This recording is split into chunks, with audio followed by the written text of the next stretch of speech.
បាទជម្រាបសួរបងប្អូនអរគ្នាថ្ងៃនេះយើងមកសិក្សាអង់គ្លេសប្រចាំថ្ងៃទៀតណា Daily English តោះ That means a lot to me បាទ That means a lot to me មានន័យថាវាមានន័យណាស់សម្រាប់ខ្ញុំបាទ That means a lot to me មានន័យថាវាមានន័យណាស់សម្រាប់ខ្ញុំអញ្ចឹងពេលដែលយើងនិយាយអីមួយពីចំណុចណាមួយយើងចង់លើកថាចំណុចនោះមានន័យសម្រាប់យើងថា That means a lot to me វាមានន័យណាស់សម្រាប់ខ្ញុំ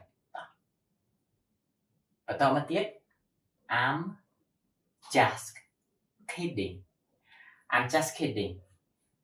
មានន័យជាខ្មែរយើងថាខ្ញុំនិយាយលេងទេបាទ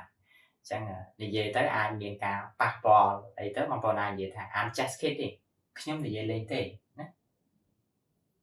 បាទ I really appreciate it I really appreciate it មានន័យថាខ្ញុំពិតជាអរគុណណាស់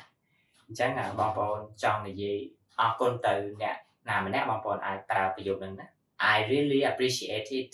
ហ្នឹង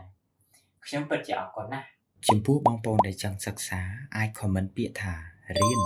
នៅខាងក្រោមវីដេអូ Follow for more